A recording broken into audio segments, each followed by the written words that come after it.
Welcome to Spirit Baby Radio. You are about to join a frequency that will open your mind, expand your heart, and activate your spirit. Thank you for joining Kelly Meehan, Spirit Baby Medium and Master Energy Therapist. Kelly believes in the power of the Spirit Baby. She speaks with babies in spirit before life, in the womb, and after life.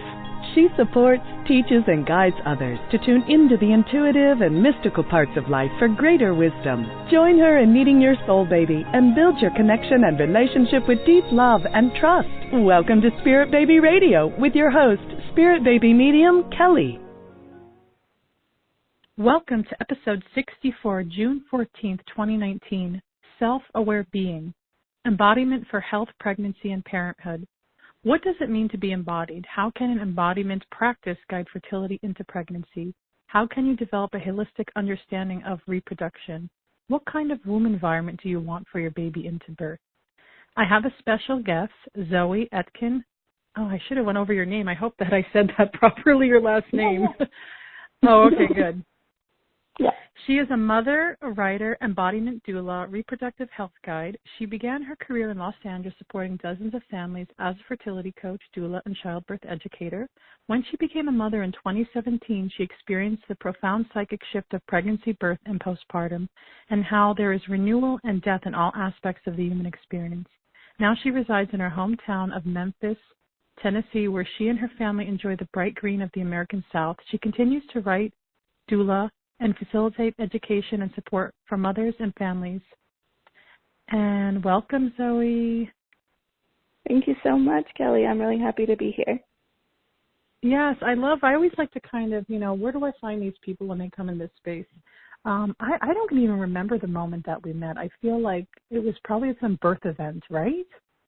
Yeah, it was years ago now. So long. It maybe was it possibly through some Topanga Canyon birthy people? I feel like that might have been part of it. There was so much going on. Yeah, there's so much going on so many years ago. I feel like there was a time in LA where there was they were trying to really get this birth community going and having all these events. Do you remember all these events? There was so much fun. Yeah. And I don't think they exist anymore. I haven't heard anything. Yeah, I feel like everyone's kind of in their bubble now a little bit more than they were. Yeah.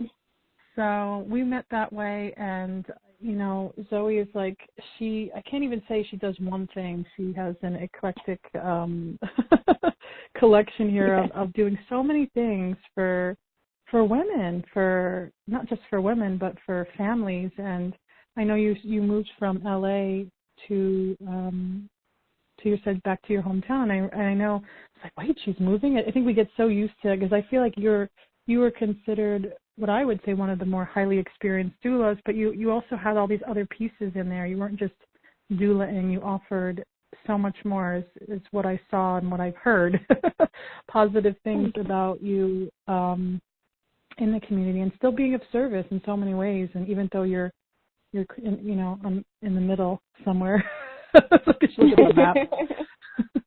Yeah, over to the right a little bit. Yeah, it's like a little somewhere. Yeah. But I again, there's so much to talk about. I do want to just talk real quick so I don't forget, is that Zoe has these really amazing books. She has 3 books, and I'm going to name the 2, and she'll name the 3rd. I have the 2 right in front of me. One is the Embodiment Pregnancy Journal, and the thing I love about it's a nice wire-bound journal, and the really nice thing about it is it's emotional, spiritual process, and it's not just like those Barnes and Noble ones that are like, is the baby a little lentil, or are you happy? It's like this stuff is pretty deep, actually. I was like, whoa, you have to really sit and really be with these, and I love that. I'm always pushing my clients to go into those places. And this other book, which I absolutely love, and I was quite surprised because I wasn't sure what I was expecting. The title is The Birth and Death of Girl. And I keep wanting to say a girl. I don't know why. I'm like, it's The Birth and Death of Girl.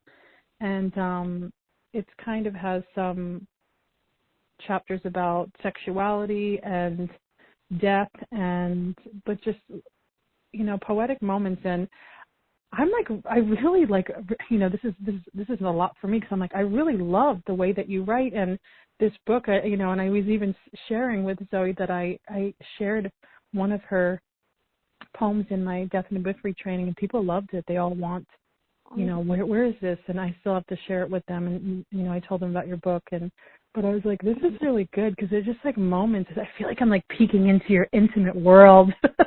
Yeah, it was really scary to put that book out.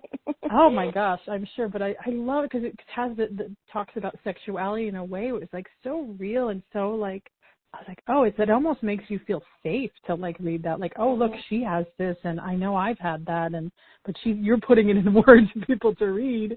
And what is the third book? So the third book is a chapbook, and for people who don't know what a chapbook is, it's just a short poetry book, and it's just a book-length poem, and it's called Cetacea Vaginae, which means whale vagina, and it's a poem about basically that it's okay to be large and to take up space and to have a big pussy, basically. That's like the portal of the world, and it was a fun one to do. But that publisher actually, I think it was their 50th book that they put out, and he did this really cool thing where he made it into a little book that comes in a box, and it comes with a little bag of dirt because there's like a lot of earth imagery in the poem, and so it's like this whole little cool package. It's really nice. Oh my gosh, I'm gonna have to get the link from you. You can share it at the end too, because I need that for my Zoe collection here. I didn't even, that's so great. I love that. So creative too. I love all the sexuality, death, vaginas, and you bring it in such a way that you make it feel like okay and normal. Like that's awesome. Thank you. It's really nice. Yeah, but I'd love to hear more. I know people are tuning in, at some point, about when on your website it talks about embodiment, and what does that even really mean, and to be embodied? I feel like we all probably have our own idea of it, but how do you kind of express that? Yeah, so I think that there are a lot of definitions of it, and it kind of depends on what background you come from. I think there's a big faction of people coming from the yoga community with an understanding of embodiment, or maybe just from spirituality. But for me, I've kind of curated a method called Embodied Being that involves curriculum for parents, like childbirth education and that kind of thing, with this overall philosophy of bringing things kind of back to basics, like bringing these experiences, these reproductive health experiences back to the body, back to intuition, and looking within for guidance with how we navigate them. And within that, too, is an importance of evidence-based information, too, because I think that's important, but then also seeing that the intuition and that the feelings coming from within the body and listening to the body has just as much value as what we know from the scientific community about, let's say, the use of Pitocin in labor or something like that. So it's kind of layered in that way, but the essence of it is coming back to the body and really cultivating that sense of communication with your own body, because our culture does everything to cut us off from that and to ignore that. And so for just an example, I teach women specifically, if they are having a meeting with their obstetrician, I want them to check in with their body. How do they feel when their obstetrician is talking to them, touching them? And if they are feeling any way that is not good, that's going to come up in the birth, right? I mean, it's inevitable. So I'm encouraging people to listen to those messages, because those are really important, because then when you get into your birth, if you're not feeling safe, we know how that impacts the process. And so that's just one example of how I'm kind of bringing it into a very concrete place where people can really use this information from their body to great value. Yeah, I like the way you explain that. And it's true, especially when women are, a lot of the women that come to my space have a lot of going to the fertility doctor.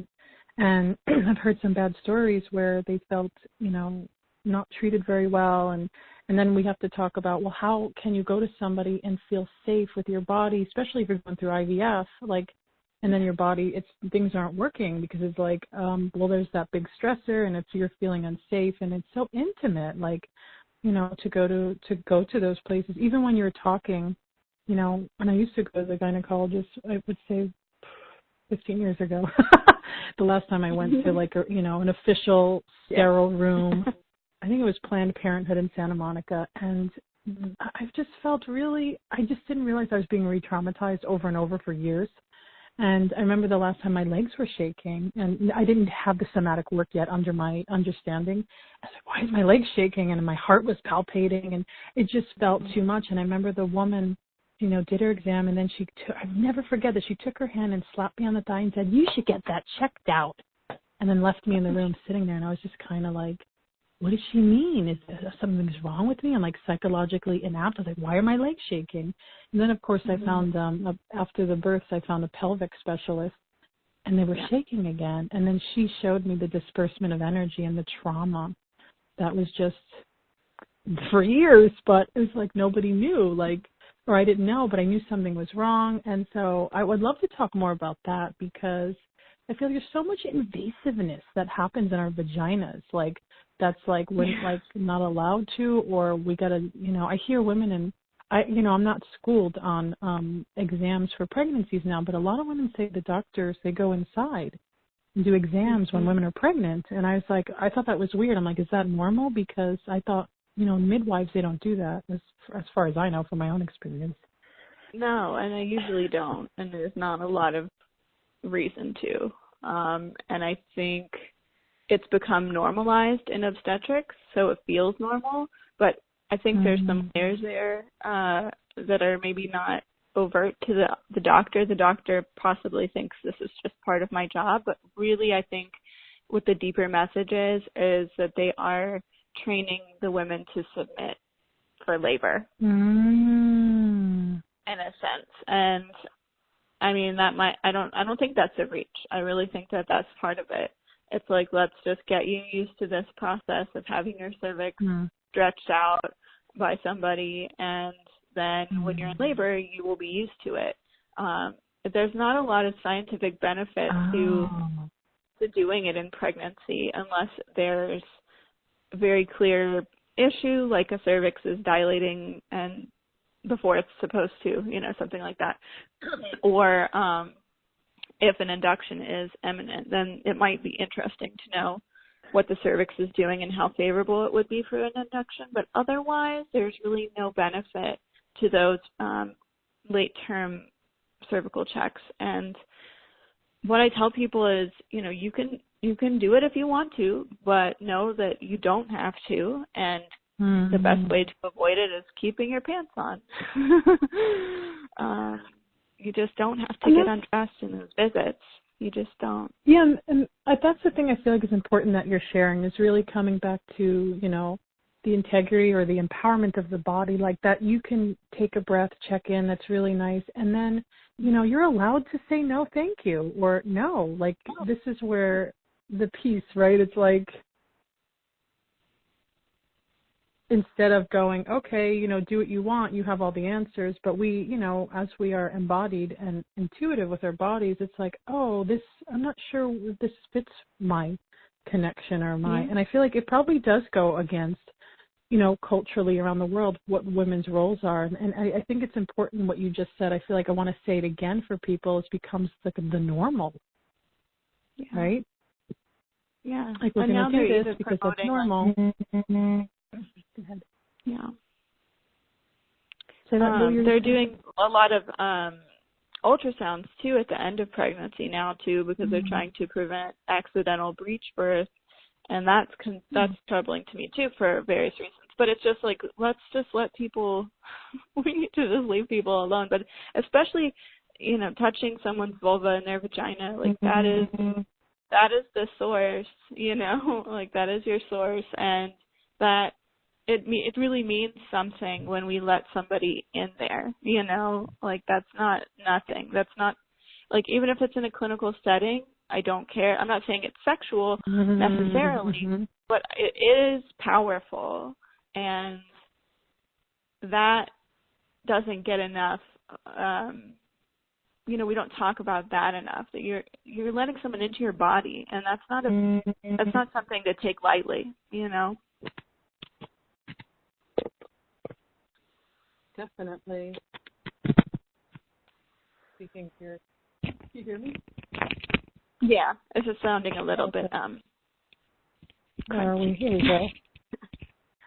Do you hear me now? Yeah. Okay, that's good.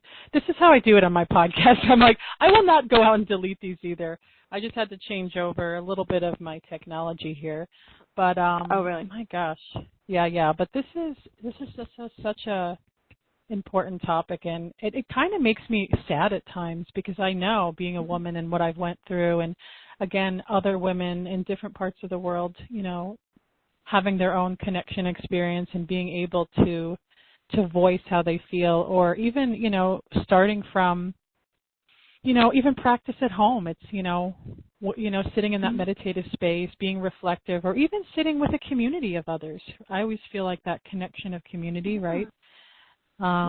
As you are, I'd love to even hear about your, how you bring that kind of understanding even into your center. What's the name of your center? Yeah, so it's called Awaken Space, and it's kind of in transition right now, so we'll see how it develops. But the curriculum that I am building is all, sort of centering around this embodiment method that I'm coming up with, that has, the coming back to intuition, to the body, valuing the body's voice and presence in these experiences, and then the evidence-based as often as possible. But then also the third piece that I forgot to mention earlier is being a mammal. That's a really big part of it too, is really coming back to what I'm calling our human animality. And I think that's a really important part of it, because especially in the baby care class, I really, really, really want people to understand how primal their baby is, and that we can't put adult expectations on them, and we can't put these frameworks on them that were created by doctors in the Victorian era who wanted children out of the way, and so I'm really trying to also bring back parenting to that very embodied place of connecting to your intuition around how you're caring for your baby. So that's one way that I'm doing it there, but then I also run groups for new moms and for breastfeeding and for a couple of other topics, and I'm actually going to be starting at the end of this month a women's circle, and the idea around that was to just reach more people and not only work with people in the childbearing year, because I do really just want to work with women in general, but that group would serve to teach people body literacy and kind of a red tent vibe to it, but not fully that, but just, having an altar and bringing something to the space, maybe doing some readings and some collective practices, with the idea that eventually the group gets comfortable enough with one another that we do things like vulva mapping and cervical viewing and other things where we're really empowering people to learn about their own body and to eventually be able to take more of their own healthcare into their own hands, because I think that's really important, especially when we're losing our rights in this country around reproductive health. We have to learn how to do it ourselves. Wow. I want to take back a little here, because I heard some things I'm not even familiar with, but I'm curious about vulva mapping and cervical, what did you call it? Cervical? Oh, viewing. Mm-hmm. Viewing, yeah. What does that mean? So vulva mapping is a process that you can do by yourself or with a guide, and you basically are looking at your vulva with a mirror and a lamp of some variety, like a flashlight or a headlamp or something like that, and the person who's helping you or yourself with maybe an anatomy book, an accurate anatomy book, are basically looking and identifying the different parts of you and really seeing what they all look and feel like. because many people never look at their own vulva, which is crazy to me. I was definitely that kid that was looking as a child, like, what is this down here? But many people don't, and for a lot of people, they have what my mentor, Laura Catone, was calling like a genital hole. Like it's just a black hole down there. Like they can't visualize it in their mind. It doesn't exist to them in that way, and there's not an embodied connection to it. And so this is a way to reclaim that connection, to really just see who you are, and then the next step from that would be then to look at your cervix, and that involves using a speculum. I need some mapping. Yeah, because process. And then I feel like the vulva, we call it the vagina, but it's really the vulva, right? And so, but especially, I've actually worked with women in fertility where they don't actually know what their body looks like, and it's interesting. I love Laura's work too. Lara. I met her many years ago, and she more after my birth, because I felt there was so much happening in my pelvic floor, and it actually pushed me to explore more. It pushed me to explore more, but I'm still very curious because I feel like it changes after you give birth. Like everything looks different down there.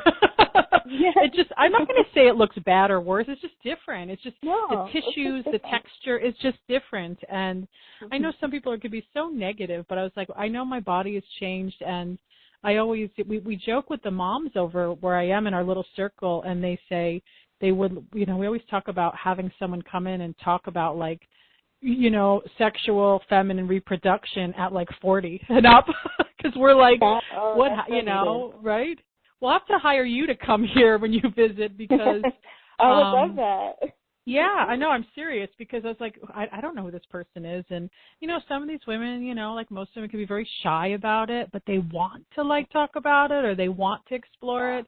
And, but it, of course, I'm not surprised that I remember after my second birth, they were like, don't open I had a second-degree tearing again with the second, and they're like, don't open your legs, keep them closed, it's all stitched. And then I started feeling uneasy and weird. I was like, oh my God, don't look down there. And then I grabbed a mirror the second day after the birth. I was like, I have to look, because I'm so terrified right now on what it would look like. And then it was so good that I looked, because I was like, oh, it's okay. I don't know what I thought in my mind it was going to look like. Right. But I was like, it just looked puffy, and then it was healing, but it was so much better. And I was like, wow, my ignoring it would have created so many more issues.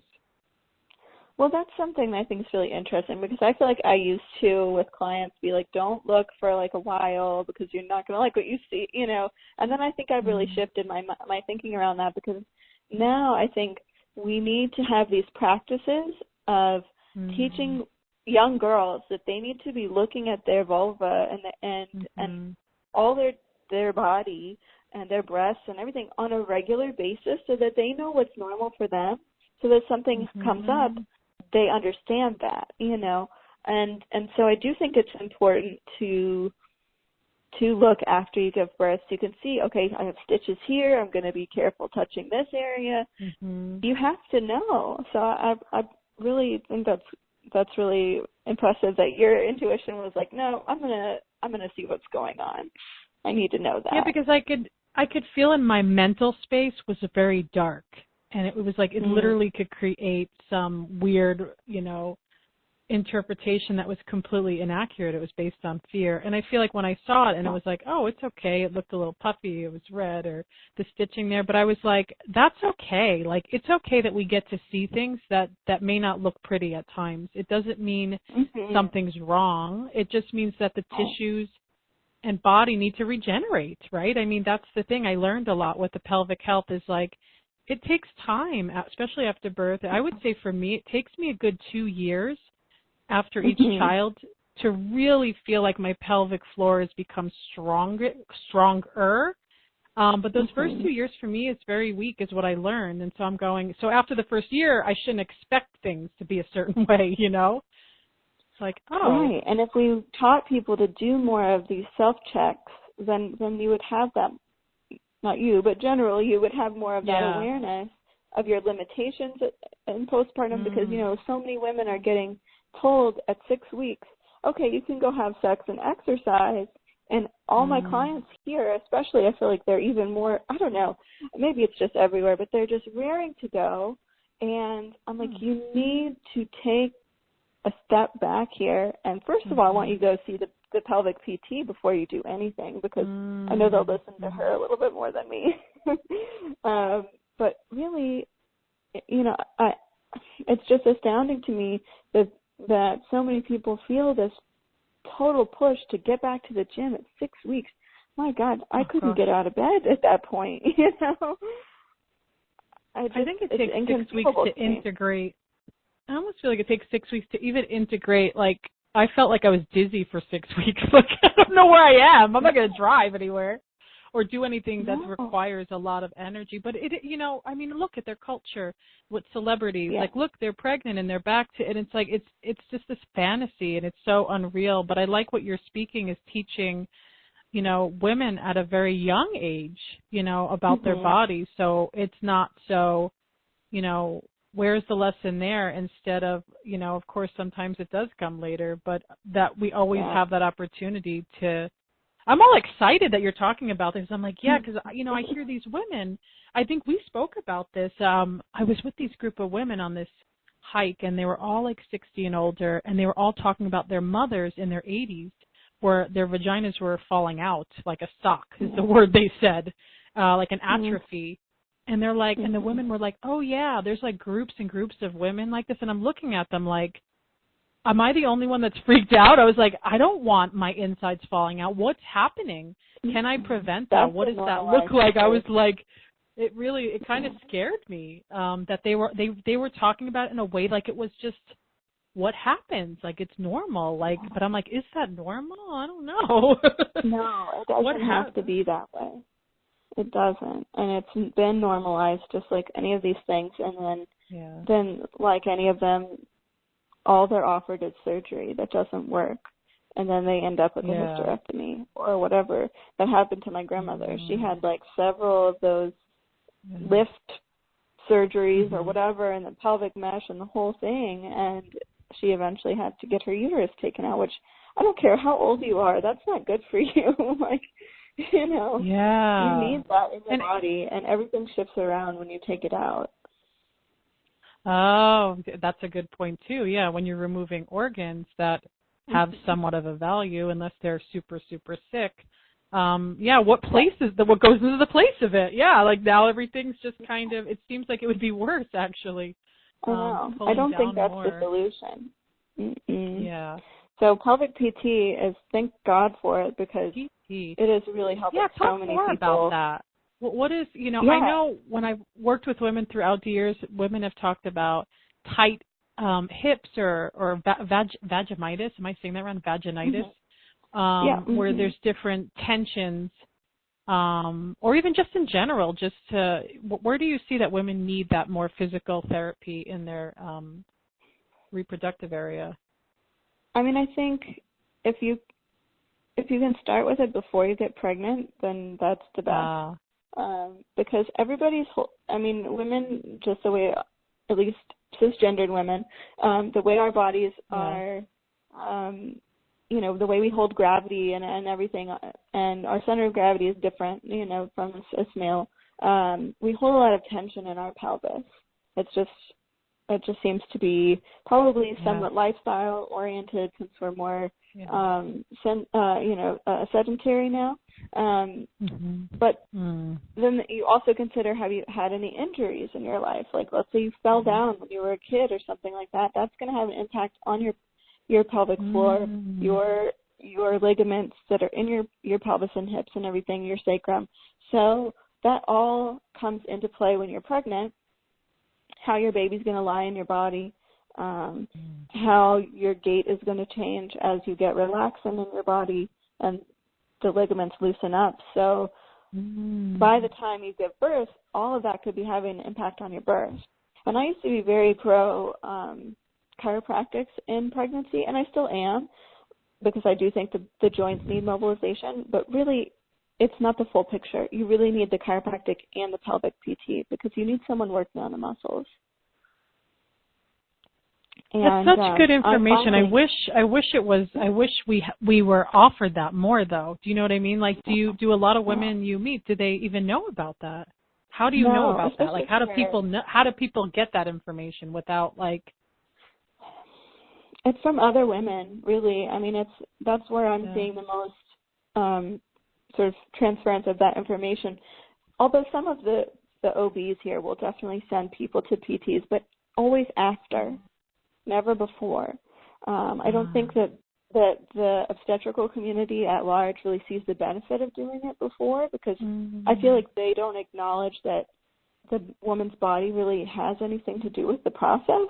Like, they don't really, they don't do spinning babies techniques on their patients. They're like, well, just give me Pitocin. They don't think about how's the baby fitting into this pelvis with the way this person's uterus is positioned and all of those things. And so I really wish that I had done the pelvic PT in pregnancy, because I do believe that it would have improved my birth, because my birth was really long. And I didn't ever get any answers as to why until I saw the pelvic PT. She said, honestly, I'm surprised your baby could get past these muscles. Whoa. Yeah. I was like, holy moly. Like, I didn't understand it. She wasn't in a bad position.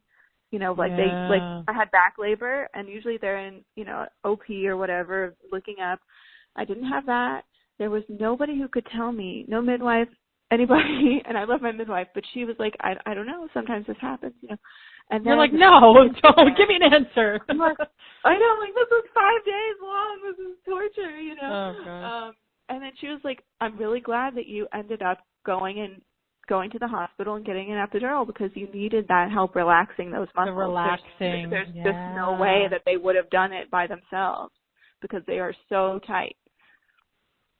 So and then you have to that think, really helps when me. you I wish I would have gone to PT before both my births, because I'd be curious to see what my situation of my psoas and my hips were, because I know after my first birth, which felt very traumatizing to my body and my emotions as well, but when I saw the pelvic specialist, which was Ellen Heed, she said it was so tight in my hips, and she said it was probably like that for a very long time.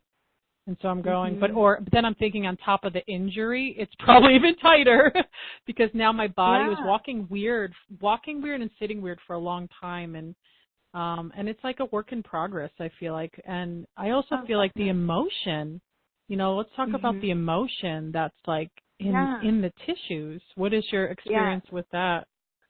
Well, I do want to just mention that the psoas muscle is very related to trauma, and as I'm sure you know, because you're studying all of the somatic work. But the psoas is that muscle that kind of contracts us into ourselves, into that fetal position, and it's a very protecting kind of instinct, right? To you think you're going to get hurt, and you kind of curl up. So apparently, from what I've learned, is that muscle can hold a lot of tension after trauma, if that trauma hasn't been released or sort of carried through, like through a somatic experience or something like that. And so it makes a lot of sense that if you had already had some trauma in your life, that could be kind of holding on and gripping, kind of like you're always in a state of fight or flight, right?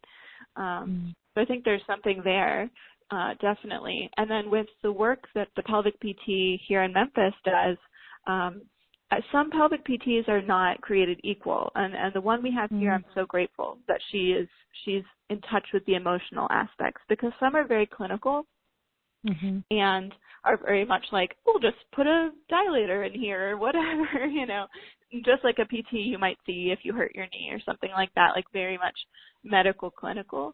But then there's people in California doing sexological body work like Ellen Heed and many others, and Laura Catone and Kimberly Johnson. And then I'm so, so grateful for Amy Moses here in Memphis, because although sexological body work is not a thing here, she's really bringing in the somatic aspect to her PT work.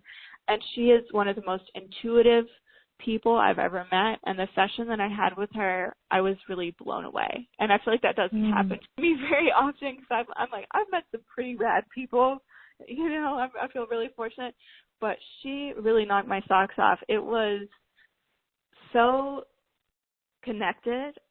She knew things about me from touching my pelvis, from touching my pelvic floor that nobody could know.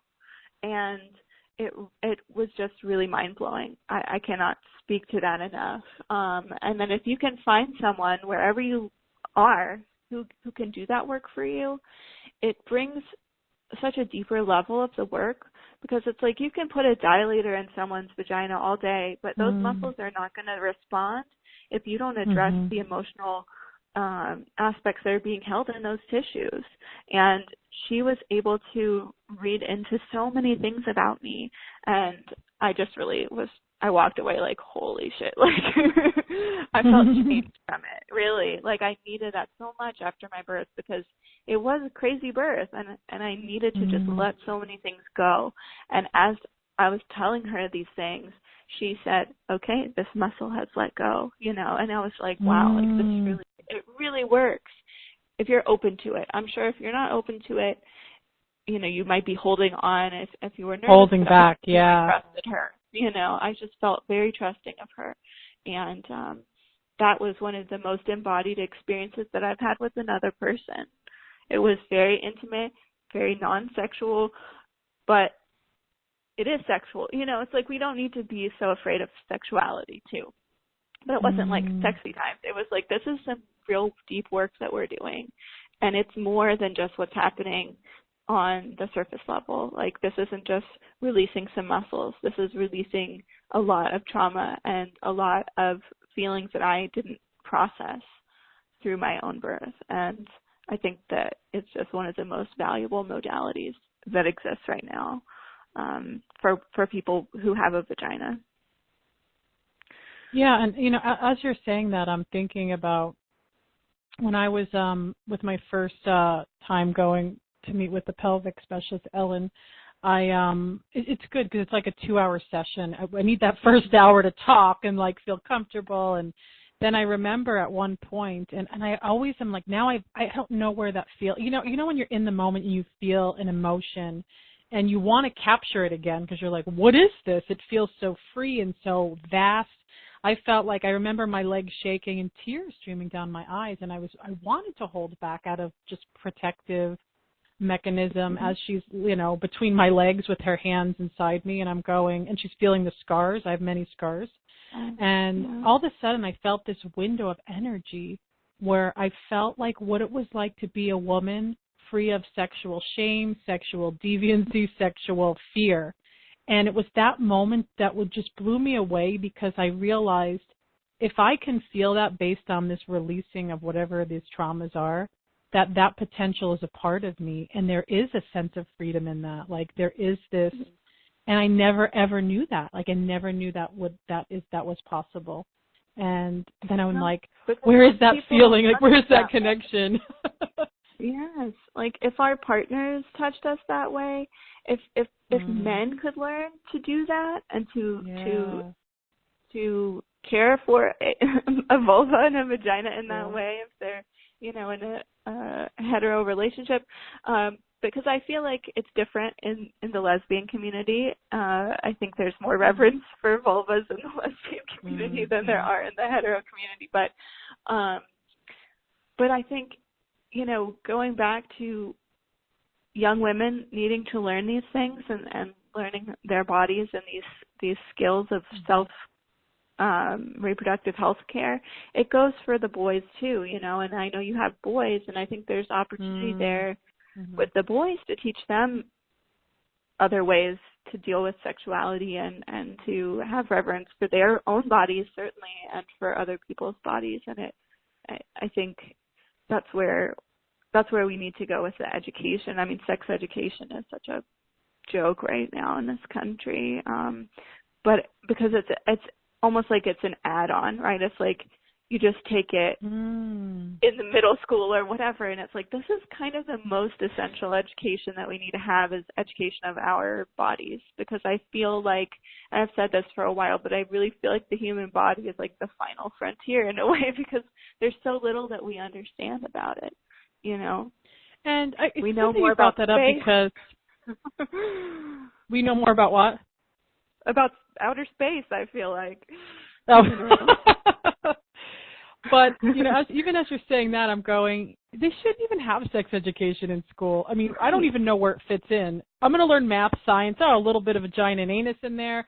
Let's go back to pottery. Like, that is like, it's just like nonchalant. Like, let's bring it, you know, even with my boys, I'm so different than my parents, and I'm sure many people say that.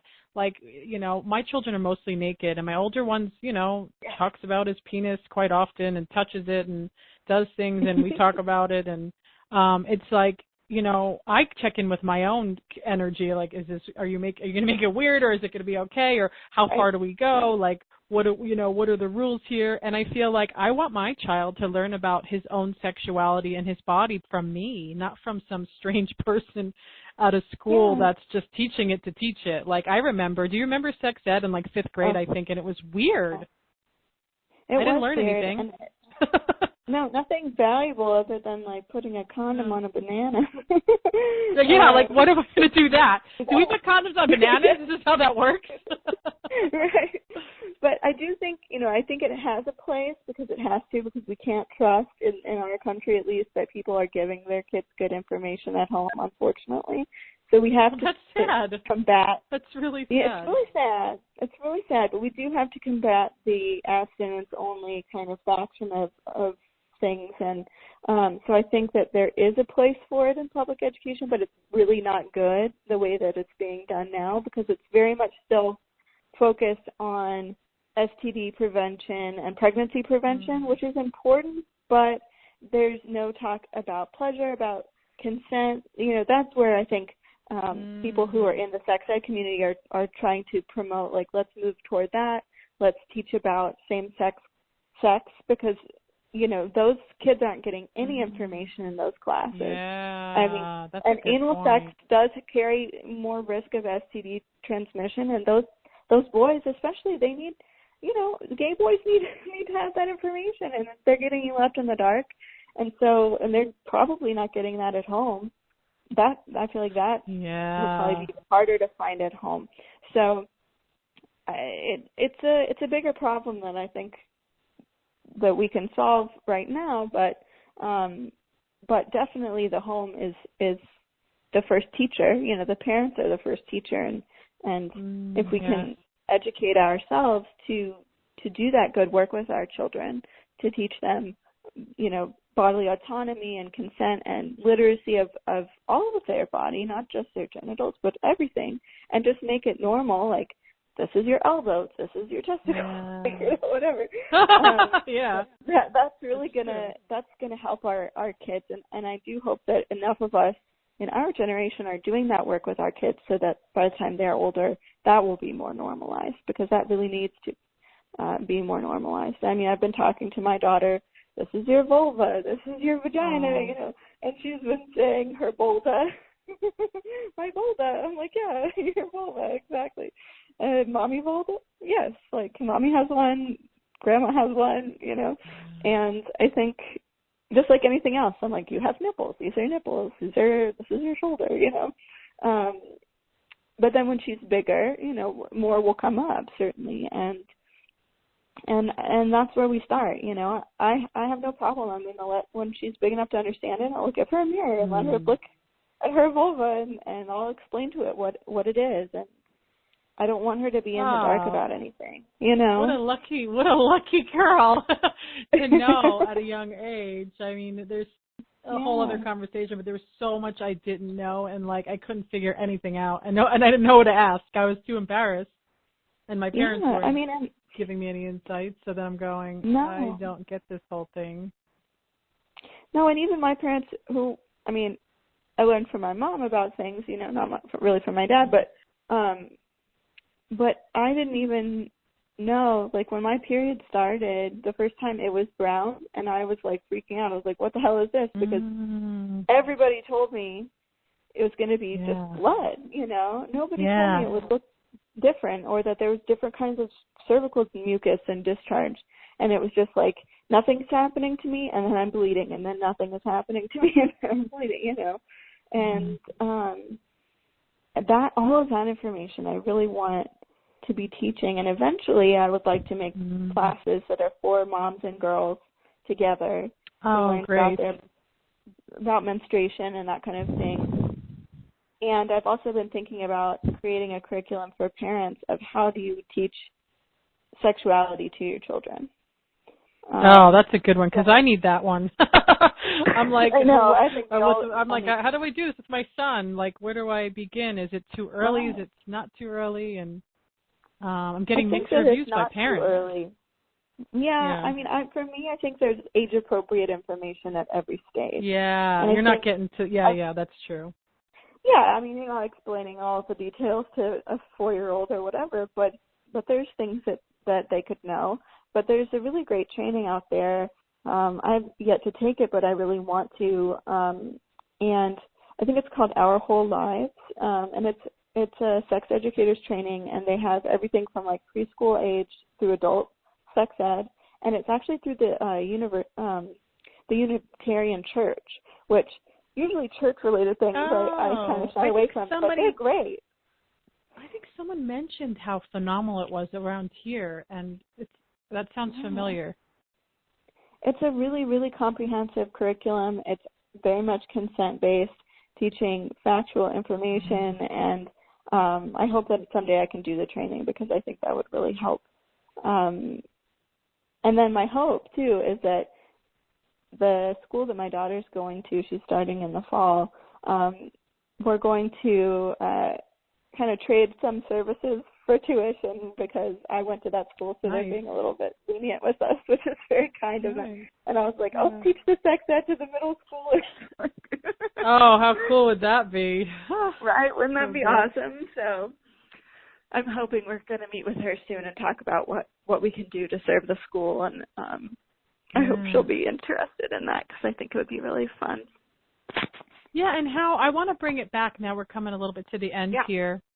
You know, I feel like, gosh, we can talk about so many different parts of this. It's so important because not just on a fertility journey or into pregnancy, but then you have like, you know, you have your baby and your child, and then you're like I'm going, you know, I have an 8-year-old and I'm going, you know, where's those pieces? And then, you know, then reflecting back to my own childhood. And I know many women that are on, you know, the journey of fertility, you know, I feel like all this insight you shared is like really bringing it back to like really being embodied enough for yourself to know. It's not about perfection. It's like I feel like we always have an opportunity to come back to our bodies and learn about it. And there's so many different ways to you know, as you were sharing about the mapping, and even if you want to go out for services or do it more intimate in your home space, that we have that opportunity. Especially if you're moving into pregnancy, then you get to, you know, it's such a, I don't know, pregnancy could be so foreign and so kind of disconnected at times. But if you're feeling like you can build an embodiment connection, then you get to like open up this whole other kind of conscious connection. Oh, absolutely. And pregnant embodiment is such a unique experience because I feel like it's one of the only experiences where you are really more than one thing at one time. You know, you are you, and you are your baby, and your baby also has their own consciousness, but their body is inextricably linked from yours. And there's a really, really incredible article that is kind of hard to get unless you pay for it on some of these online journal websites, but it's called Pregnant Embodiment, and it's by a feminist theorist called Iris Young, and she really talks about that, how, you know, it's sort of a third space. It's not a duality experience being in the pregnant body. It's this other kind of space of being that kind of transcends identity and just being in general. And I'll try to send it to you if I can. Maybe I'll scan it and just start disseminating it to the public because it's such a good article. But it's really just, I think about that a lot with my pregnant clients and helping them navigate that space, because it's not necessarily comfortable to be in this sort of multifaceted sense of being, and then you're walking through this sort of passageway with the birth being that door, to this other identity that's coming, and how do you let go of some of yourself to be able to do that, and then I know you and I have talked about the sort of birth and the death of that, and it's all there, but we just don't talk about it. I mean, we talk about it, but most people don't talk about it. And then we're really setting people up for so much pain as a new mom, really, because we don't,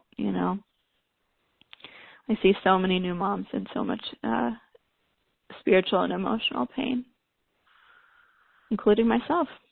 I really was. Yeah, I was going to say, I think you've been through things I've been through, then we're like, oh, wait a second, there's so much that we're both serving others in a way so they don't have to, either they don't have to get to that place, or they know how to move out of it and then see that there's healing and that they're not damaged and they don't have to live in a bubble of fear for the rest of their life. But I'd love for you to share your website and ways that people can connect with you, even how you can purchase the books, and anything else, any event or workshop or anything you want to share. Okay. So my main website is zoeetkin.com, and then I also have awakenedspacememphis.com and embodiedbeing.org. If people want to work with me, I do offer coaching for a variety of things: pregnancy, fertility, new mom, really anything. I'm just happy to talk with people if they want to talk to me. The books, so I'll probably, if it's okay, just send you links, because I can't think of the actual URLs off the top of my head of the exact links to the books. And then maybe you can put them in like the show notes or whatever. But the unfortunate thing is that the Embodied Pregnancy Journal is no longer in print, because I printed it once, and I only have like 3 copies of it left, which is really sad, and it's so expensive to print, so I haven't reprinted it. But what I'm moving toward is hopefully in the future having the journal as more of an online course that you can take with me. So it's not going to go away completely or anything. It's just going to kind of transform its being, so to speak. But I will send you links for the other books. Yeah. Wonderful. It was so amazing having you here.